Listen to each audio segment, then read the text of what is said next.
A very good afternoon to you. This is TV Sapienza on Star Times channel 260. Today is Thursday, the 12th of June 2025. My name is Joe Igbo. In our news headlines this afternoon, the Coalition of United Political Parties, CUPP, has expressed outrage over the expenditure of 39 billion naira to refurbish the International Conference Center, Abuja, by the Federal Capital Territory Administration, FCTA. The Anambra State Signage and Advertising Agency, ANSAA, has urged every candidate contesting the state governorship election to pay a fee of 50 million naira for outdoor advertising purposes. The Kano state government has inaugurated a committee to probe the fire incident that left hundreds of traders counting their losses at the popular GSM Market at Farm Center.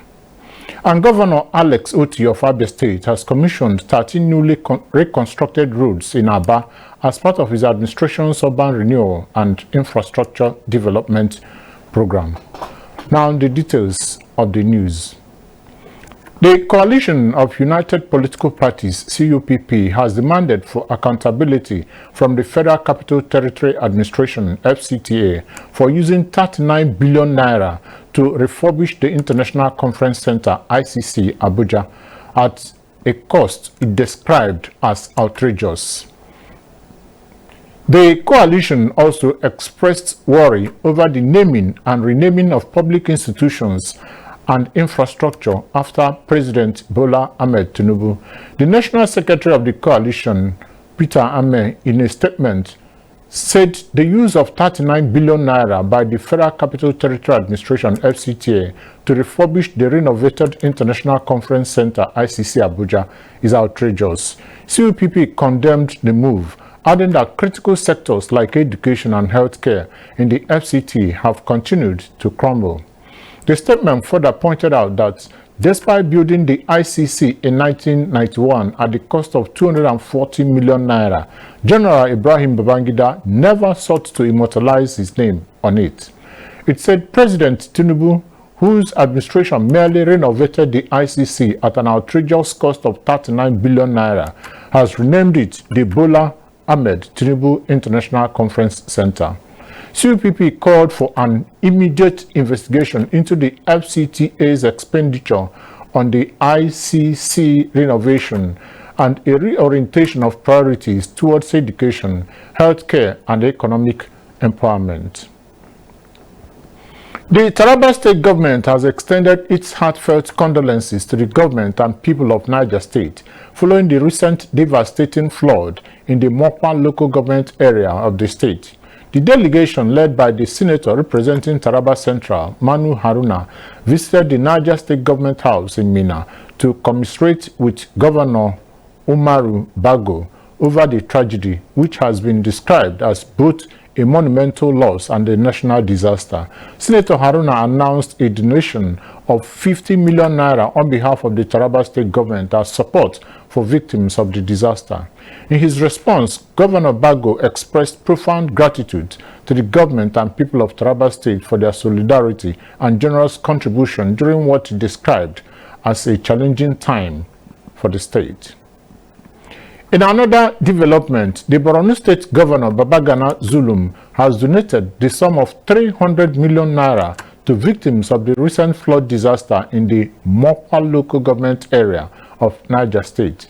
Zulum announced the donation when he led a delegation from Borno State on a condolence visit to Government House, Minna, to commiserate with the government and people of Niger State over the devastating flood that killed over 200 persons and displaced thousands in the north-central state.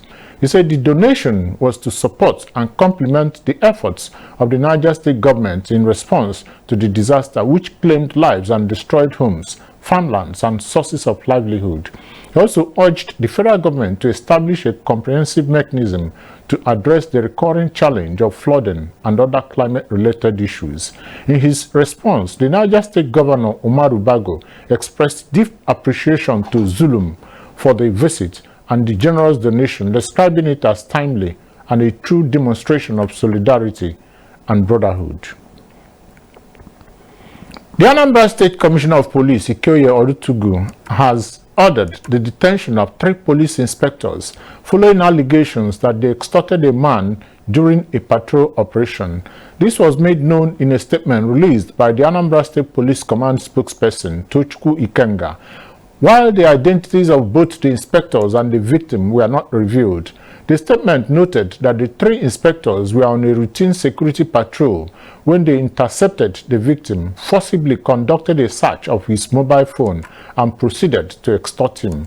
Mr. Ikenga noted that Commissioner Orutugu expressed strong disapproval of the officers' actions during their interrogation, describing the conduct as unprofessional and unacceptable.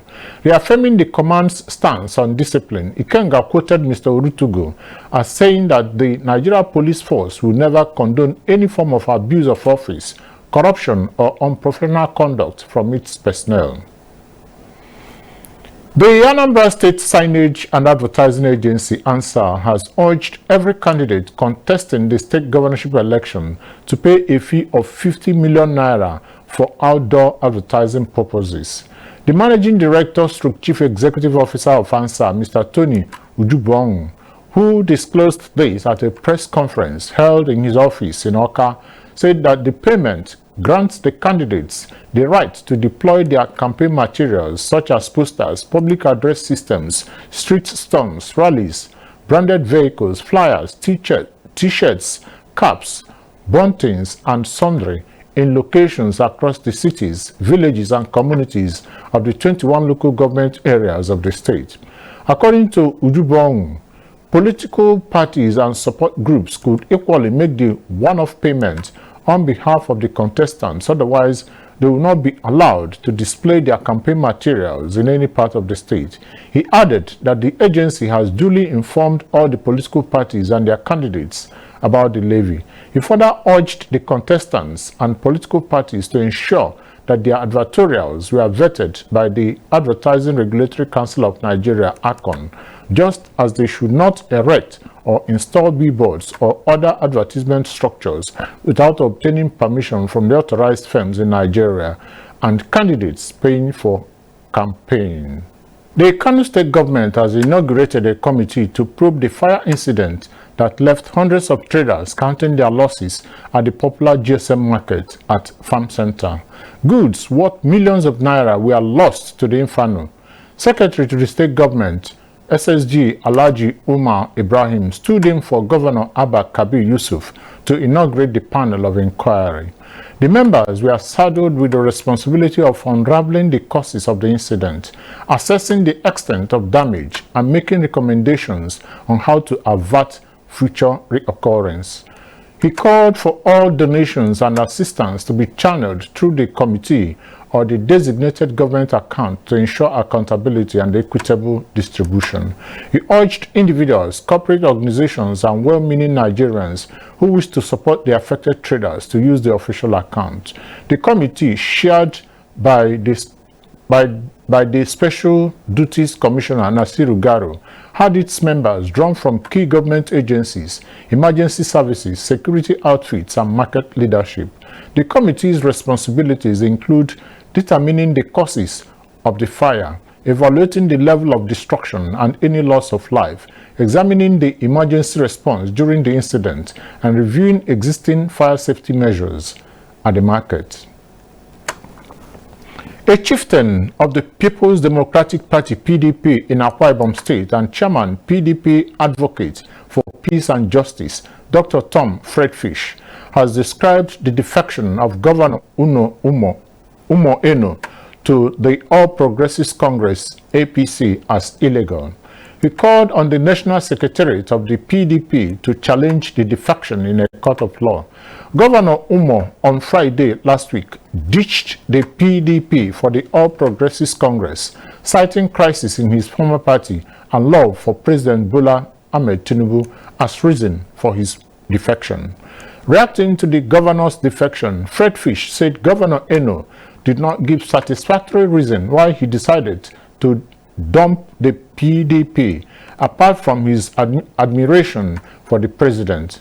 According to him, the governor's defection contradicts the party's constitution, section 221, which states that a political party shall sponsor a candidate in an election, adding that in this case, it is the PDP that sponsored the governor. The federal government has announced that the civil service will become fully paperless by December 2025. The head of the civil service of the Federation, Dr. Didi Esther Watson-Jack, announced this at a briefing in Abuja to commemorate the 2025 African Public Service Day and Civil Service Week. Speaking at the event, she said the move was in line with the Federal Civil Service Strategy and Implementation Plan 2021 to 2025, set to conclude at the end of the year. She said the service has engaged partners to help fund digital transitions in some of the ministries. Governor Alex Otti of Abia State has commissioned 13 newly reconstructed roads in Aba as part of his administration's urban renewal and infrastructure development program. The roads, covering 5.34 kilometers and ranging from 7.3 to 15 meters in width, were executed under the direct labor initiative of the State Ministry of Works. The roads include Umo Eno Road, Bakassi Road, Osuihutokwa Street, Asa Road, Enyimba Junction to Ariara Gate Road, Market Road, Tenant Road, Cameroon Road, Ehi Road, Clifford Road, School Road, and Afipo Road. Governor Otti, while speaking at the commissioning ceremony held at St. Joseph's College, Aba, described infrastructure as vital to economic growth, saying the chain of interconnected roads reflected his commitment to restoring Aba's urban corridor. He assured residents of continued efforts to modernize the city.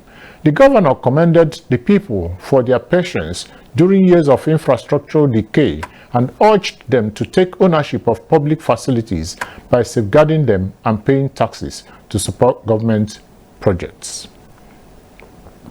To end the Sapiencia news at 1 p.m., a recap of the major headlines. The Coalition of United Political Parties, or CUPP, has expressed outrage over the expenditure of 39 billion naira to refurbish the International Conference Center, Abuja, by the Federal Capital Territory Administration, FCTA. The Anambra State Signage and Advertising Agency, ANSAA, has urged every candidate contesting the state governorship election to pay a fee of 50 million naira for outdoor advertising purposes. The Kano state government has inaugurated a committee to probe the fire incident that left hundreds of traders counting their losses at the popular GSM Market at Farm Center. And finally, Governor Alex Otti of Abia State has commissioned 13 newly reconstructed roads in Aba as part of his administration's urban renewal and infrastructure development program. That was the Sapiencia TV News at 1 p.m. On behalf of the editorial and technical crew, I am Joe Igbo. Good afternoon and thanks for choosing TV Sapiencia.